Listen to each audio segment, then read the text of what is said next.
Hello my dear friends, എല്ലാവർക്കും സുഖമാണല്ലോ അല്ലേ? ഇന്ന് ഞാൻ വന്നിട്ടുള്ളത് ഇപ്പോൾ ട്രെൻഡായിട്ടുള്ളൊരു മാവില ജ്യൂസിൻ്റെ റെസിപ്പി ആയിട്ടാണ്.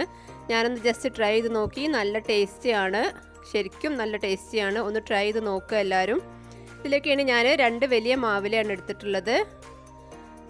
നിങ്ങളുടെ ഇഷ്ടത്തിനനുസരിച്ച് എടുക്കാം. അതിൻ്റെ നടുവിലുള്ള തണ്ട് കളഞ്ഞിട്ട് ഞാൻ 2-3 പീസാക്കി മിക്സീൻ്റെ ജാറിലേക്ക് ഇട്ടു. ഒരുപാട് ഇൻഗ്രീഡിയൻസ് ഒന്നും വേണ്ട. ആ നടുവിലുള്ള തണ്ട് ഒഴിവാക്കുകയായിരിക്കും നല്ലത് മിക്സിയിൽ അരയാൻ.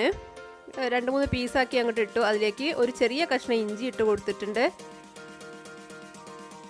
പഞ്ചസാര ഇട്ട് കൊടുത്തു. അത് അവനവൻ്റെ ഇഷ്ടത്തിനനുസരിച്ച് ചെയ്യാം. ഞാനിപ്പോൾ ഇവിടെ ഒരു 1-1.5 ടീസ്പൂൺ പഞ്ചസാരയാണ്. ഒരു ഏലക്കായ ഇട്ട് കൊടുത്തു. പിന്നെ ഒരു ചെറുനാരങ്ങയുടെ പകുതി, ഒരു വലിയ ചെറുനാരങ്ങയുടെ പകുതിയാണ് ഞാൻ എടുത്തത്. അത് കംപ്ലീറ്റ് എടുത്തിട്ടില്ല, വളരെ കുറച്ച് മാത്രം മതി. എന്നിട്ട് വെള്ളം ഒഴിച്ച് നന്നായി അരിച്ചെടുത്തു. ശരിക്കും മാവിൻ്റെ ഇലയാന്ന് പറയേയില്ല. കഴിക്കുമ്പം നല്ല ടേസ്റ്റിയാണ്, ഹെൽത്തിയാണ്. നിങ്ങളെല്ലാവരും ട്രൈ ചെയ്ത് നോക്കണം. ഫീഡ്ബാക്കൊക്കെ കമൻറ്റിലൂടെ അറിയിക്കണം. ഈ റെസിപ്പി നിങ്ങൾക്ക് ഇഷ്ടമായാൽ നിങ്ങളുടെ ചാനലൊന്ന് സബ്സ്ക്രൈബ് ചെയ്യണം.